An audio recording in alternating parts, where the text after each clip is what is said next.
Welcome to the webinar, Making a Smooth Transition from High School to Adult Living, Successful Collaboration.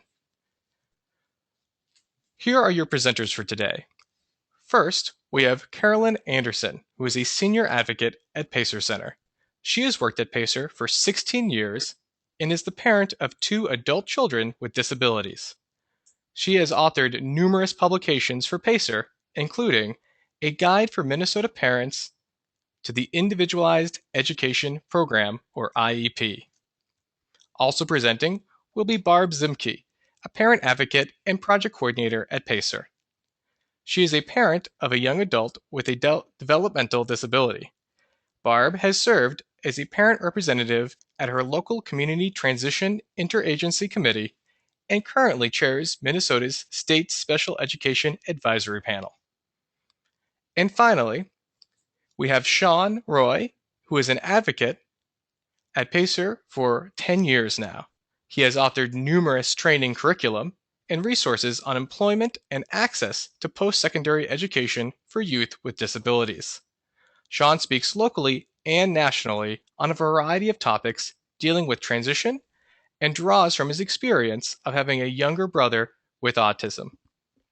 At this point, I'm going to hand the presentation on to our presenters.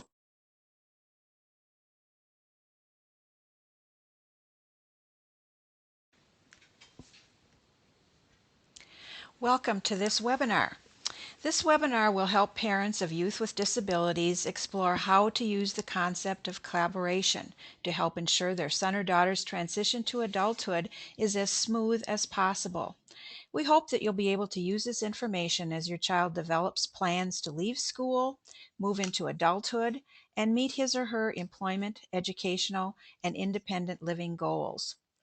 Planning for transition to adulthood is required for all students who receive special education in Minnesota beginning during the 9th grade. Transition continues until graduation or aging out of special education around the age of 21.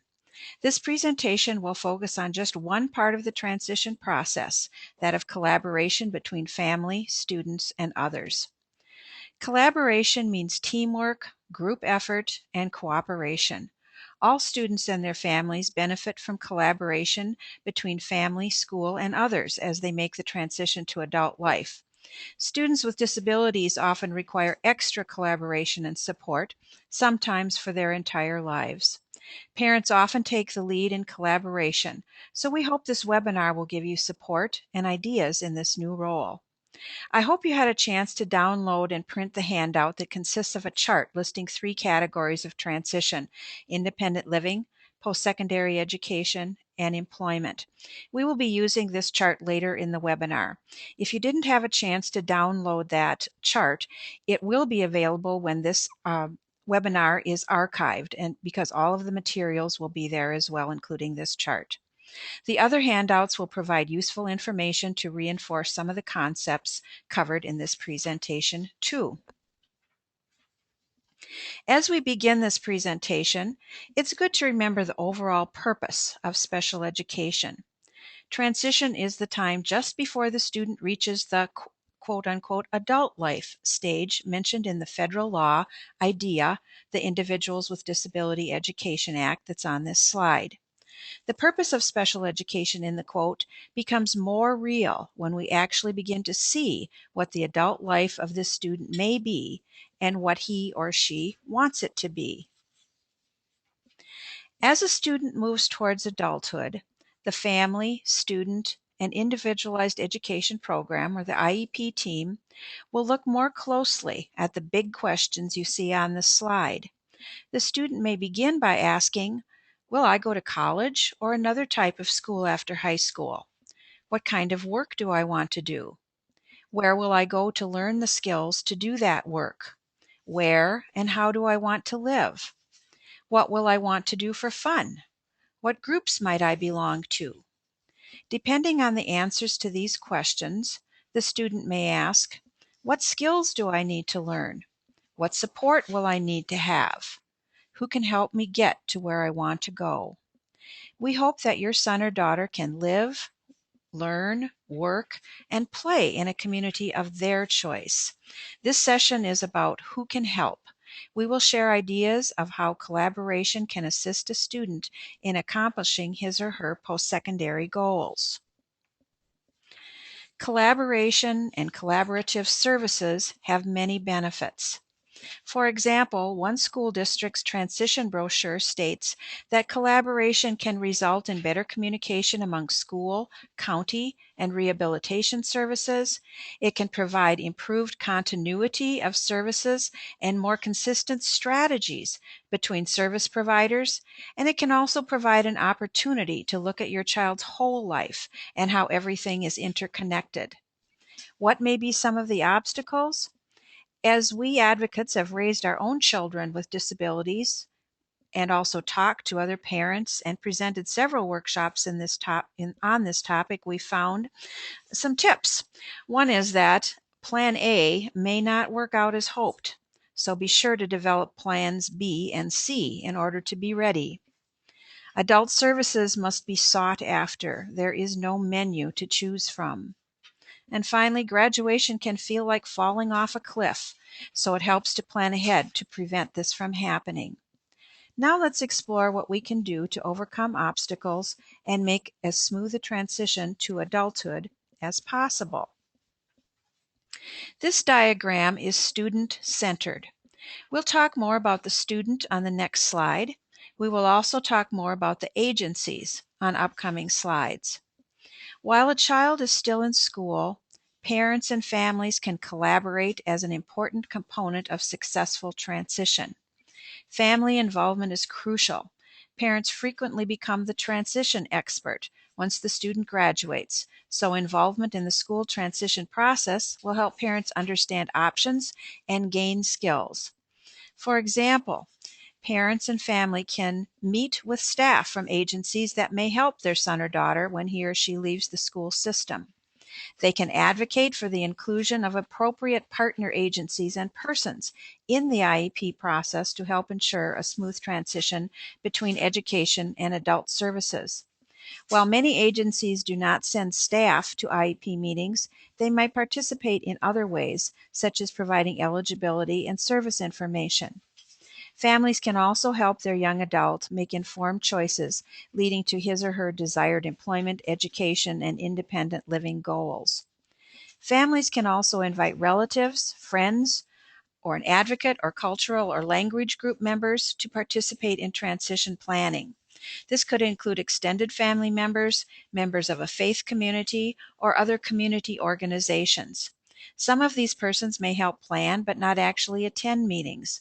They may give ideas and input to parents so they can be used in transition planning and collaboration. The school team will usually include at least one regular educator and at least one special educator. Beyond the required school staff, the attendance of other staff is determined based on the needs of the student. They may include a transition specialist, assistive technology specialist, a guidance counselor, work coordinator, or a service learning coordinator. Other public agencies may also help. If parents want other agencies such as those we will be detailing in a minute to participate, give information to your child's IEP case manager and the staff of the other agency. Give contact information to each so that planning can be done more easily. As shown in the diagrams on the previous slides, the student is the center of it all. The student role in the process is crucial. It's his or her life. What does he or she want to do? The school must invite the student to participate in IEP meetings when transition services are discussed and planned. The student's ability to participate or even lead the IEP team meetings will vary, but we have learned at Pacer to never underestimate what a student can do with the appropriate support and instruction. If the student does not attend the meeting, the school must still get input from the student in some other way. Student IEP participation can be a helpful process for learning self-advocacy skills. These will be helpful in adulthood and, as discussed in this presentation, when working with adult service agencies.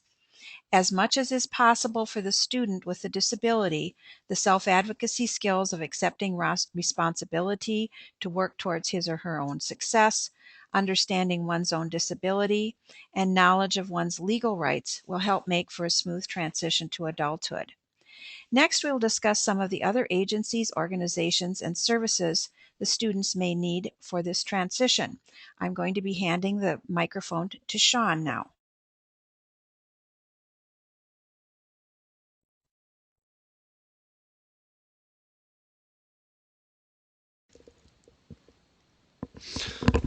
Good afternoon, everyone. This is Sean Roy from the Pacer Center. Thanks to Carolyn and Barb for letting me in on this webinar. It's a very important topic. They asked me to discuss a little bit about what are the adult services and supports that students who are transitioning from school to adulthood may want to consider to provide the supports that they may need to live in the community. It's important, first of all, to say, I think, that not every young person with a disability is going to require um, support from any of these agencies. And this list that you see on your screen is by no means a comprehensive list of all the available options for supports, but they certainly are the most common options used by students to be able to provide the supports that they need, either in employment or post-secondary education access or independent living, transportation, and so on and so forth.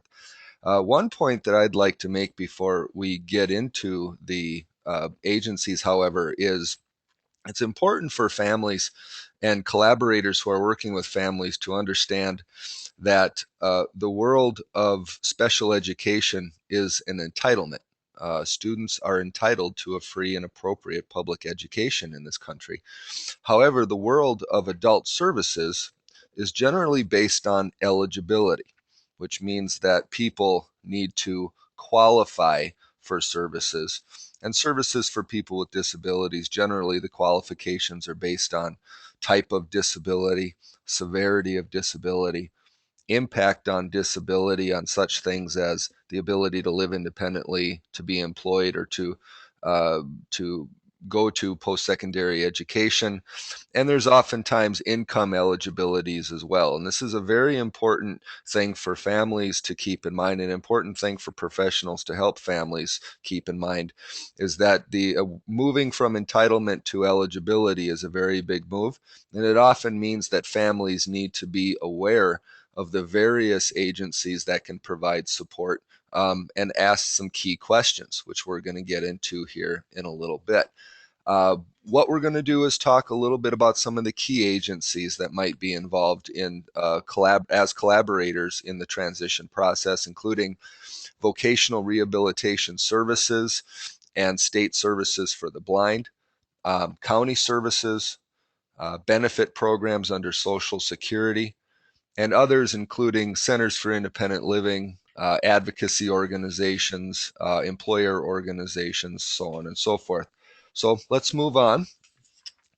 Uh, as I mentioned, it's important for parents to think about services in a certain way. And I think that these 5 questions that were constructed by Carolyn really do a nice job of helping parents frame how to talk to these adult agencies. When you are first exploring, for instance, vocational rehabilitation or supported employment agencies through the county, you really want to get some key information from these agencies. And that includes asking questions like, can you work with my child?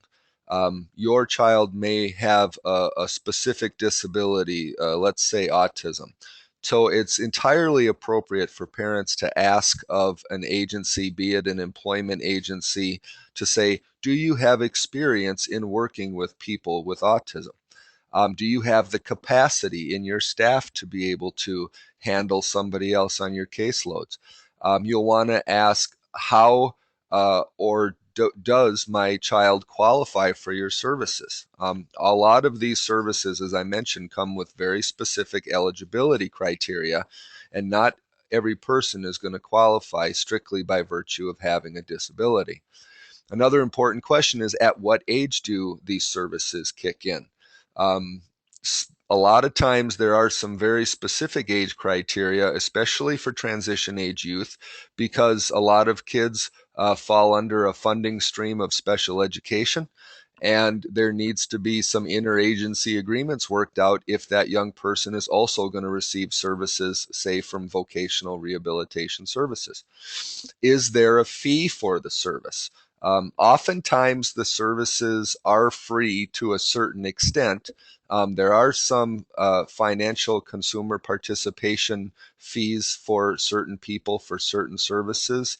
But another thing to keep in mind is that a lot of these agencies are accessed and paid for through very specific funding streams. So let's say a provider that provides supports for employment in the community, supported employment, job coaches, that generally comes through a funding stream that comes through the county. It's very important to know where the money comes from. Follow the money, and that is that can kind of tell you what is the access to the services like. How many people do you serve? Are you a large organization? Are you just starting? Some people may find a smaller organization more comforting because it's a more individualized services, while others may think that a larger, more established organization might serve needs a little bit better. That, I think, is kind of a personal preference. What ages do you serve? Um, a lot of times community rehabilitation providers are generally going to start serving people when they get out of high school, generally, unless they're involved in some kind of school program. So it's important to know at this age, this service can kick in for my son or daughter. What disabilities do you serve? And in what geographical area do you serve? Because just because an agency happens to say they serve the Twin Cities doesn't necessarily mean that they're going to be able to serve Stillwater, or they're going to be able to serve Farmington, or they're going to be able to serve Orono. You need to be very, very clear on what the service area is. And you can go through your county to see a list of licensed providers and what their service area is. Do you provide transportation to where we live?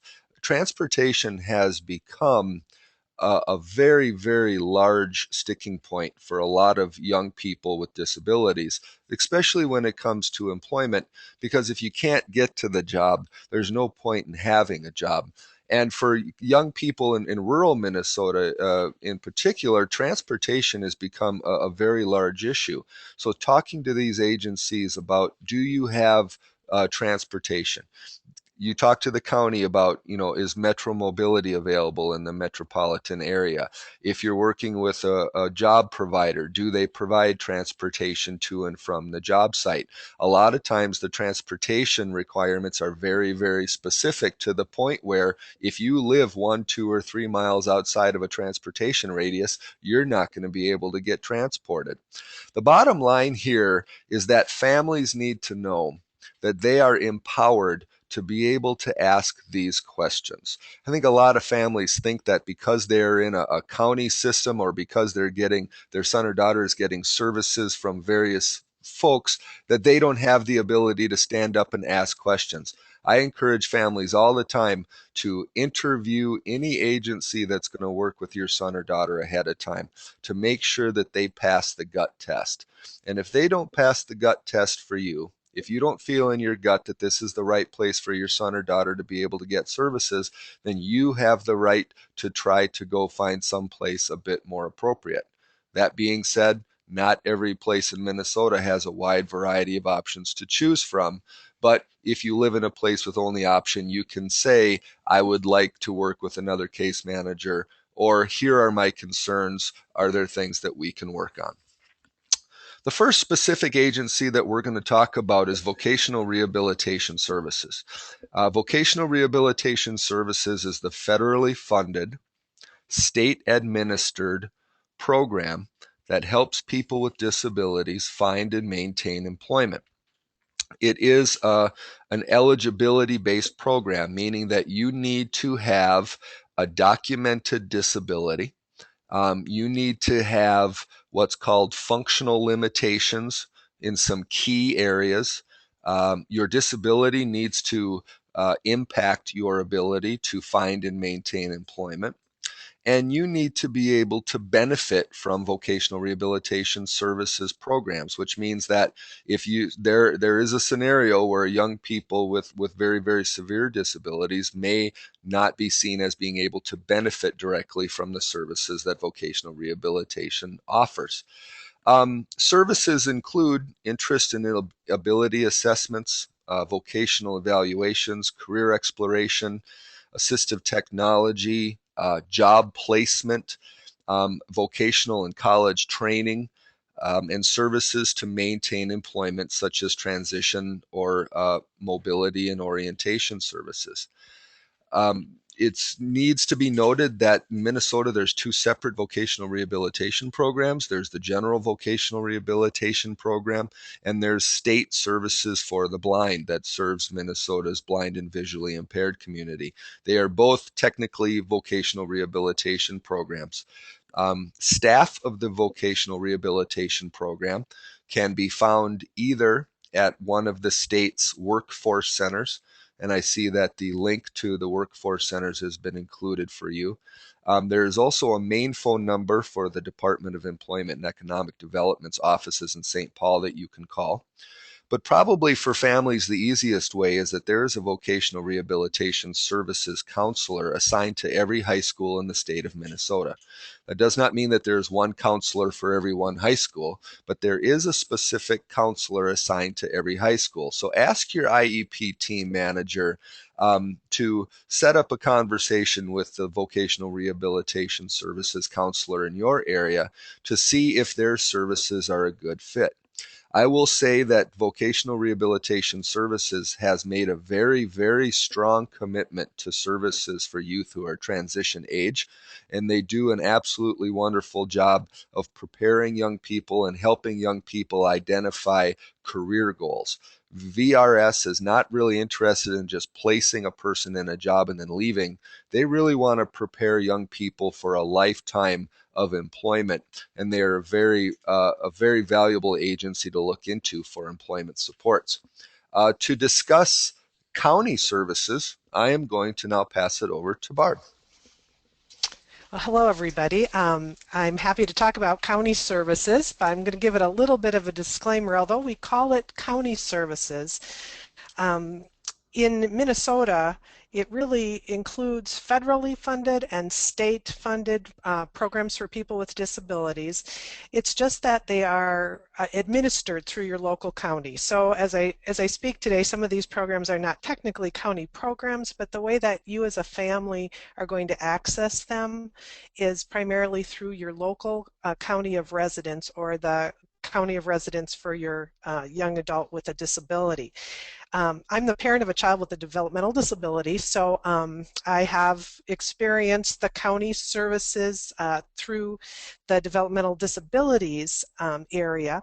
There's primarily two kinds of county services in Minnesota.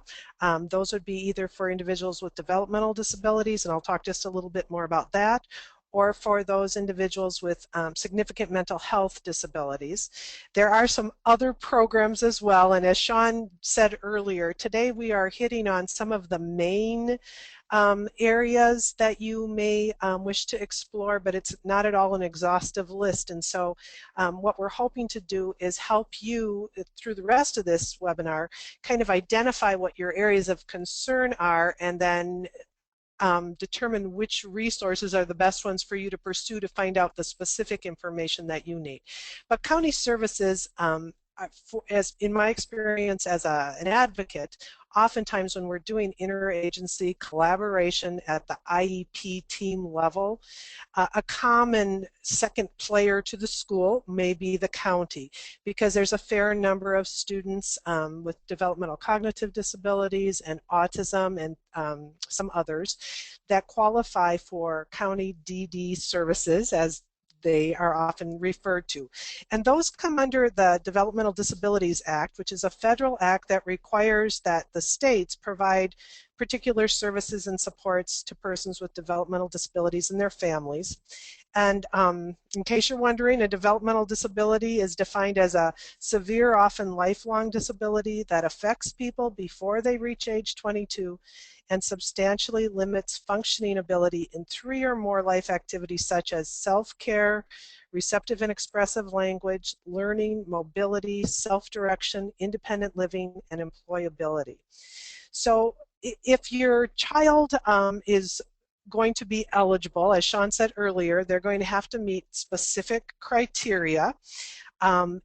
If they do, you can choose to access services or not access services. And I wanted to note here that there's a fair number of students who have developmental disabilities whose families choose not to use county services because they're able, while the child is still in school, to provide the kinds of supports they need informally through family or other community resources. I just want to say that sometimes, though, as your child is getting closer to adulthood, you might want to look again at that because it changes somewhat when school ends, as far as the natural supports that might be there for a child with a more significant disability. I want to mention too that some parents opt out of county services for a child that is eligible because of the parental fee that there is if the child is under 18. But once the child turns 18, the parental fee is no longer an issue. And so just want to encourage you as you think through the kinds of supports that your child needs, if those kinds of supports provided through the county would be essential, it would be worth an intake. The way that you can do that in a variety of ways. If you look on the slide here, under county services, we have a web link there to the Department of Human Services. And I just want to point out they have changed their website recently, so the link will still work, but instead of disabilities, disability services, what you want to do when you get to their homepage is look for People We Serve, click on that, and then you're going to click on People with Disabilities, and then you will click on Services. And on their page, they will be able, you can get a direct link to your county of residence, or you can just go directly to the county, or you could ask your school case manager, if you're still in school, to get you connected to the proper person at your county in order to do an intake for eligibility for developmental disability services. If you qualify, if your child qualifies, you'll be assigned a case manager, and the case manager's role will be to help you find out about the various programs and funding supports that your child would be eligible to receive. One note about this is just as school districts vary from district to district about how they administer their programs, even within the requirements of the law, the same is true for county services. So, you know, if you're a parent who's active in, you know, going to lots of different things, or you encounter other parents, or you read things on the internet, sometimes difficult to know, well, does that apply to me? And that's where it's really important to get to your local county and ask the questions that Sean raised earlier about what specifically is offered to a child or student who has your child's kinds of needs. Some of the kinds of services and supports that you could get through county services potentially are that case management piece, also assistance with applying for benefits, including Social Security and medical assistance. Counties administer semi-independent living services. Sean mentioned earlier the whole issue of supported employment, or the extended employment options for supports in the job. They also can help with assistance with housing, social and recreational needs. There's a whole category of services called day training and habilitative services. I know that's really a catchy title. Often referred to as DT&H for individuals who qualify. These are the daytime services that are primarily employment related for individuals who may be experiencing difficulties as far as having competitive employment in the community, but they also offer other services as well, from all the way from what we used to call sheltered workshops to community employment that's supported and other living skills. And so there's a variety of things that may be available. The important part is to start early to find out what those supports might potentially be and whether or not your child would be eligible for those. And so I just encourage you to explore some of the links that we provide. Another link on this slide is the www.pacer.org/health. Another way to get to this resource is if you go to Pacer's homepage, down at the bottom there's a link to the F2F Health Information Center. That's Family to Family Health Information Center. And on that page you will see insurance and services, and you can also get linked to the information about county services. So if you have any questions about what I just shared with you, because I know some of that is kind of confusing information, feel free to send us a question and we will try to address that at the end with our Q&A. In addition to county services, which you have to be eligible for and are funded federally in a state way, there are some other organizations that you may not have to qualify for their help, but can be really important. And these are in many ways open to a broader group of individuals with disabilities, so it's really important to be aware of them. Even if you don't qualify for county services, the Centers for Independent Living, which are federally funded in each state, can provide lots of different kinds of help and supports. They're operated by and for people with disabilities, and they include help with all sorts of things from self-advocacy training, housing, other services around assistive technology. And so exploring their services in your area is a good idea. In the metro area, it's the Metropolitan Center for Independent Living. In Mankato, I love their little title, it's Smiles. So if you go to the Independent Centers for Independent Living website, it will show you where the regional offices are. Other opportunities for getting support and information about resources is with advocacy organizations that are disability specific. And like in today's presentation, we have to be really broad. We're talking about a really wide variety of needs and needs for supports. But you may have a child, for instance, with Asperger's, and you need some particular kinds of information. So connecting with something like Answer, and we don't have that on the slide, I'll just add it. That's Minnesota Asperger's group, aspergersmn.org, and they have a transition section there, and connect with other families and people who work with that population can be really helpful. And PACER has a list of advocacy organizations by disability type on our website, and we can direct you to that. Other advocacy organizations, such as our State Protection Advocacy Organization, which is the Minnesota Disability Law Center, is also a very helpful opportunity to get support. And I believe they would like me to turn it over to Sean.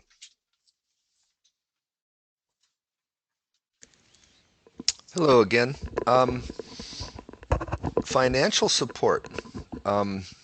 Transition takes money.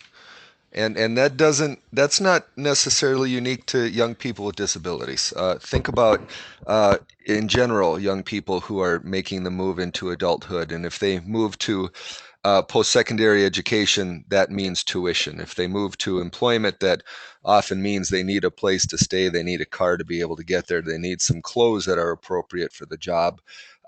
Independent living, healthcare. We would encourage you as families and professionals to, another way to think about transition and collaboration is, what is the financial support that is going to be needed in each area for the young person, and who might be able to provide that particular transition support?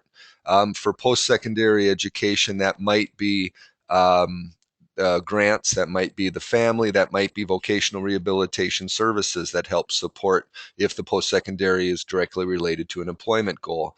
In employment, again, that might be a supported employment provider, vocational rehabilitation services, and independent living. Oftentimes those monies come through the county for some certain financial support. But in this world, you need money to live. And one option for income support for a lot of people with disabilities are Social Security benefits programs. For many people with disabilities, Social Security benefit programs are a bridge to independence, but not necessarily to or should be a lifestyle in and of themselves. The Social Security Administration operates the Supplemental Security Income Program, which is what I'm going to touch on today. And it's essentially an entitlement program that provides income support for people with disabilities who, for lack of a better way to say it, are deemed not their disability is such that they are not able to earn enough to support themselves. SSI income support has been utilized by a lot of people to kind of fill in the income gap, as it were, because we know that people with disabilities, especially significant disabilities, experience underemployment or unemployment. The SSI a couple things to keep in mind if you are considering SSI is that monthly payments can fluctuate. They can increase and decrease based on earnings. People who receive SSI are also generally eligible for medical assistance at no extra cost. It is possible to reduce your SSI check down to zero by your own competitive employment earnings and still get medical assistance. And there are state programs too that allow people to be employed and still get SSI. And that's one of the big myths around benefits, is that if you're on benefits, you're stuck on benefits, and that you never can be employed because it's going to impact your ability to get health care. And that simply is not the case. You do not need a prior work history to receive SSI. You only need to provide documentation that your disability is such that you are not essentially going to be able to support yourself in the long term. Parents and collaborators need to know the difference between the various Social Security programs. SSI, SSDI, they're all different programs. And I wouldn't expect anybody who's listening on the webinar, unless you work for one of the two organizations that are linked below, to understand it. It is extremely complex, and we are very lucky in the state of Minnesota to have two wonderful organizations. One is the Minnesota Work Incentives Connection with a new partnership with Goodwill Easter Seals. They do benefits planning. They'll talk to you one-on-one over the telephone. They're fantastic folks. I would call them if you have any questions. Also, there's a website on the bottom, db101.org, which is a new website from the Minnesota Department of Human Services. They also have some great fact sheets, some wonderful information.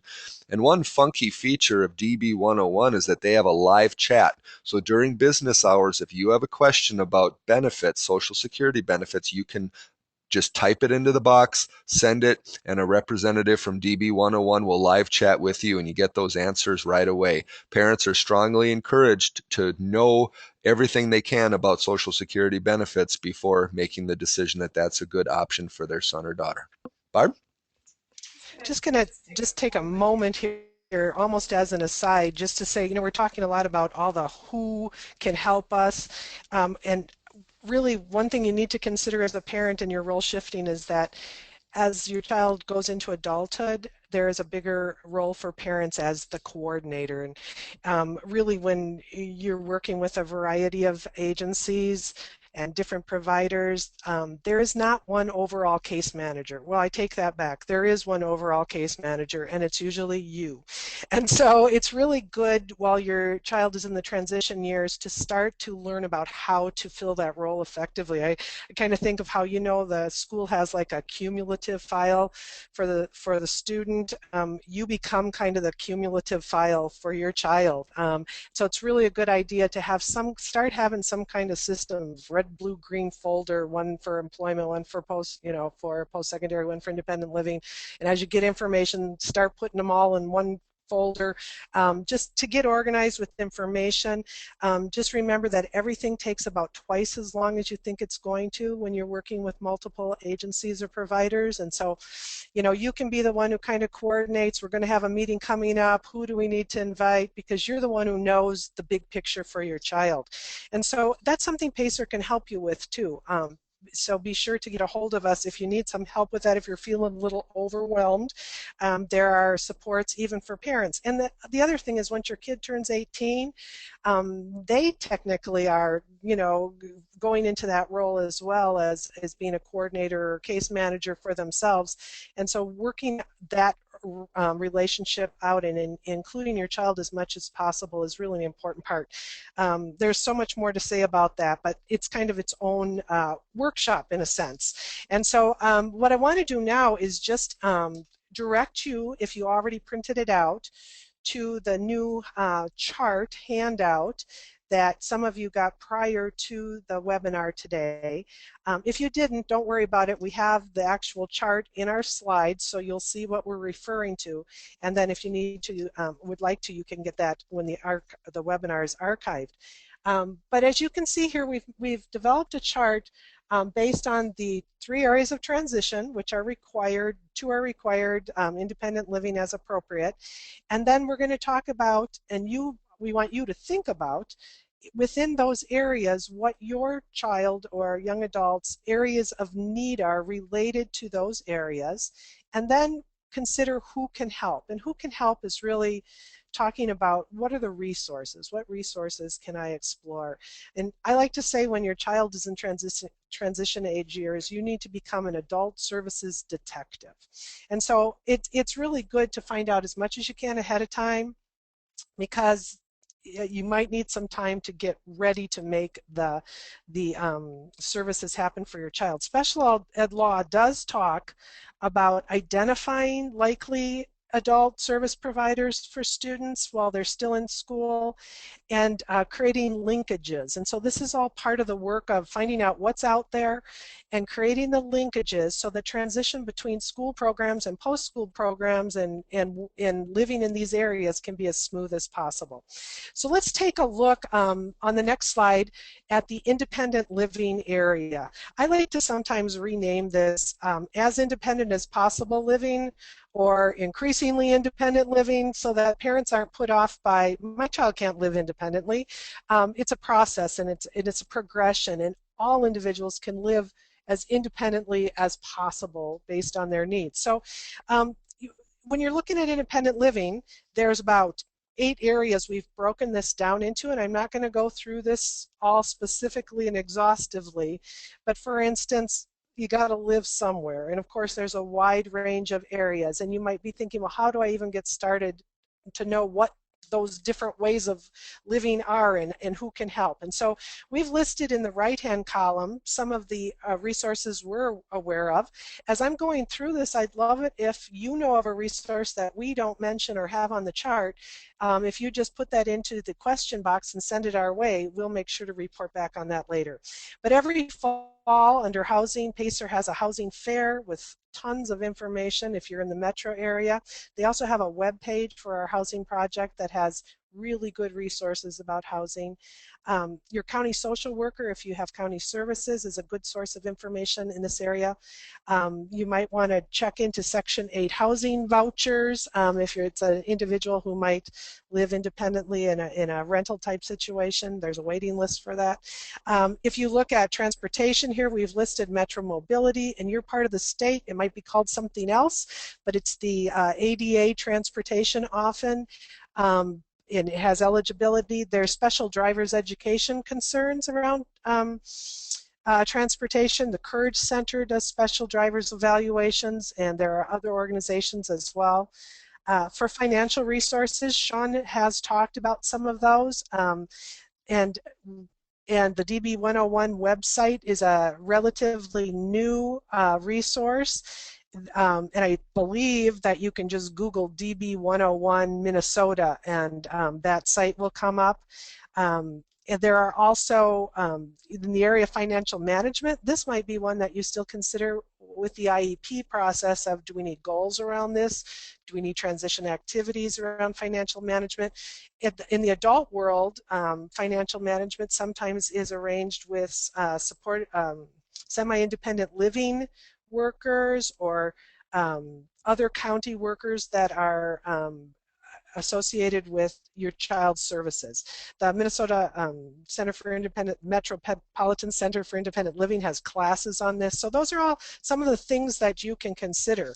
If you go to the next slide on independent living, one area sometimes you don't think about or you don't want to think about is the switch about health care providers. You know, it was kind of a rude awakening when my son's special dentist had to kind of kick him out at age 18 and we had to find an adult provider. So you want to be thinking ahead to this and finding those resources ahead of time. Minnesota Care is a health resource. The F2F program, Pacers on the website that I showed you earlier, has good information about specialized care. And disability-specific organizations like the Autism Society has a guide, Down Syndrome Society. Those organizations might direct you to those kinds of providers that are specific to individuals with particular disabilities. We don't have time to go through this exhaustively. Like I said, under recreation and leisure, I wanted to mention, in addition to what we have listed there on the chart, there's a website, lifepages.org, that's really helpful in that area. The city and rec departments, what you need to know, kind of the magic word for finding some opportunities for individuals with disabilities when you come to rec and leisure is the word adaptive. So when you're doing searches or you're contacting these organizations, you can ask about adaptive rec and leisure, as well as inclusive opportunities for individuals with disabilities. Don't forget about faith community. There are tons of resources through the faith community. So ask in your local area. And as you can see, we have some others here, but we will try to fill in some of those with your input at the end. Sean, can you talk a little bit about employment? Yeah, I think that you get the gist of what we're trying to show you here with this separating the areas of need with who is going to provide it. So I'm not going to go over this. Only thing I want to point out is under paid employment, you'll see family network connections. If we're talking about collaboration, we need to stress that families are part of that collaboration. Families have a responsibility to play a role and to be partners in the collaboration of your son or daughter's transition. And that means when searching for employment, accessing your family and friends and your personal networks to find work experiences and potential job opportunities. Because we all know that the vast majority of jobs in this country are not found through the want ads anymore. They are found through personal networks. So families need to know the power of their own personal networks. When we skip on to post-secondary education, the only thing I wanted to say here is that every post-secondary education institution has at very least an ADA point person, and most of the colleges will have a disability student services or a disability services office. Those offices are invaluable for students with disabilities to be able to help with academic accommodations, to be able to help with adjustment to college life, to be able to help with organizing class loads. So we very, very strongly suggest that to parents that if you have a child who is going to transition to post-secondary education, that you go in and you talk to the school's disability services office first to make sure that you know what is available and to make sure that there's a good fit, because just like everything else, the quality and the quantity of services vary from school to school, but post-secondary education is extremely important consideration given our new economy. Carolyn?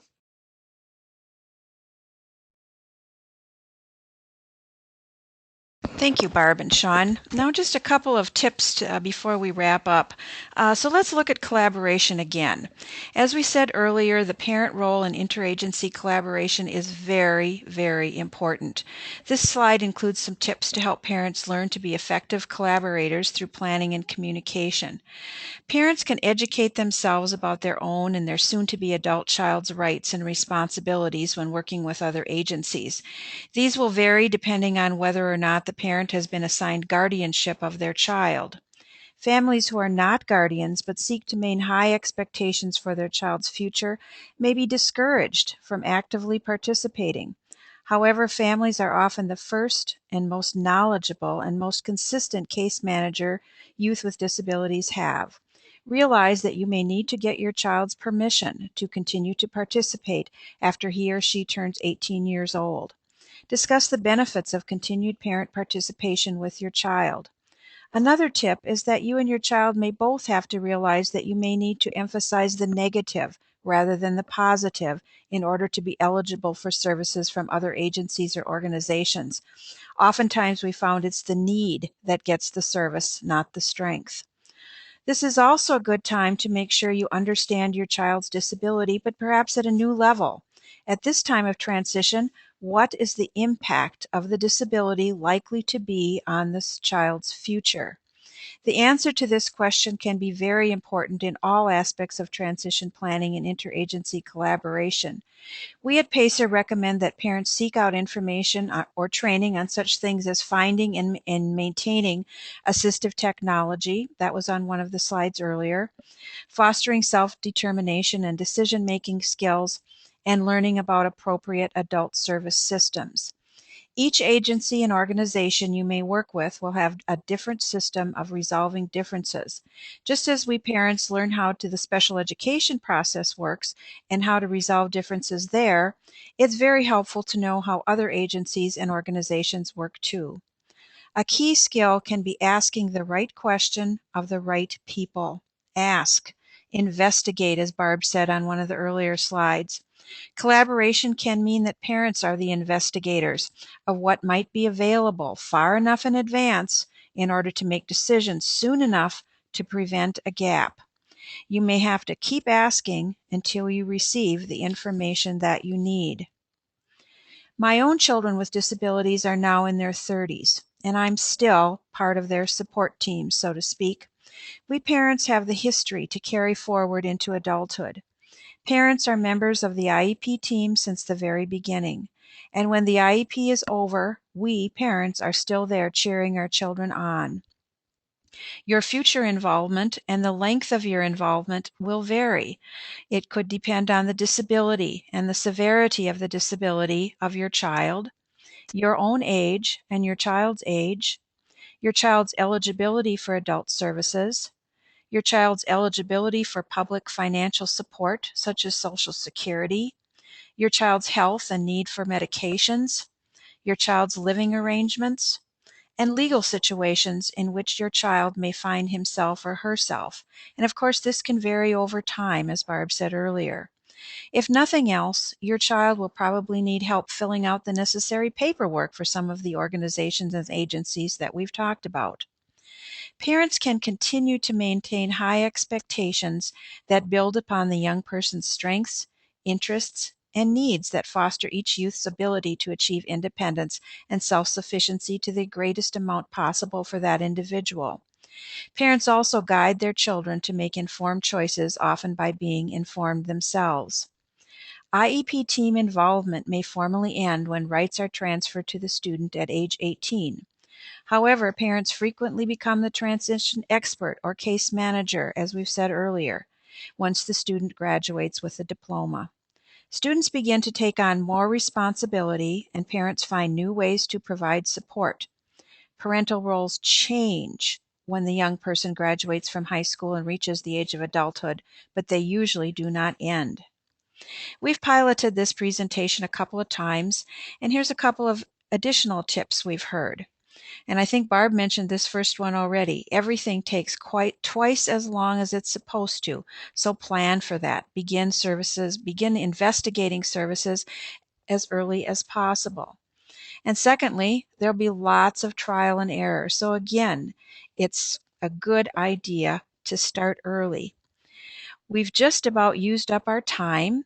Let's see if we have any questions. We have one question. I'll direct it to you, Carolyn. A parent writes, how do you find the strength to keep up the quote-unquote fight after spending 20 years fighting for young adults' rights? As much as I agree that the parent is the best advocate, how does one deal with the exhaustion, frustration, etc.? That's a great question, and as I said, I have two children in their 30s, so I'm familiar with exhaustion. But I guess we only have time for a couple of tips, and one of the things I'm just thinking on the top of my head is my energy.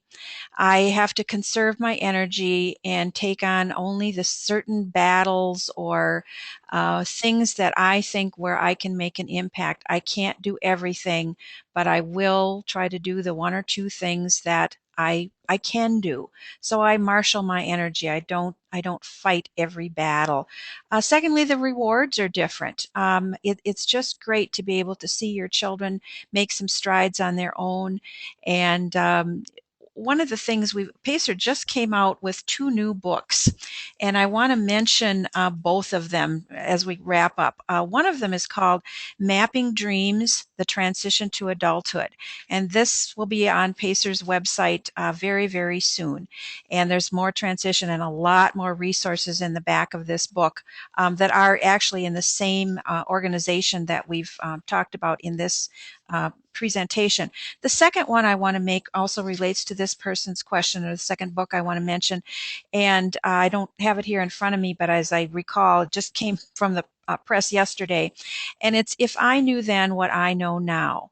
And you might want to also check Pacer's website within the next week or two when this book will be available, and I believe free to parents, because there's a lot of tips in there that would apply to this person's question about how you have the energy to keep going. And I would really recommend both of these resources for the listeners to this webinar. And again, the first one is Mapping Dreams, The Transition to Adulthood. And the second one is If I Know Then What I Know Now. Um, we did have one more question that we might have just a minute for. How do you plan for college living arrangements, and how does a PCA work in that environment? Well, actually, this question just came in, and the answer to this is a little too complicated for the minute remaining. I would really encourage this person and anybody else who's listening to this webinar to give us a call at Pacer at 952-838-9000, because we'd be happy to deal with some of these more questions that require more questions from us and more details to answer. So I really appreciate everyone who participated today, and it's very important for us that you fill out the evaluation form. And as Jonathan said at the beginning of this presentation, he will be emailing this evaluation form to you, and we very much appreciate your participation in that. And thank you so much for being with us.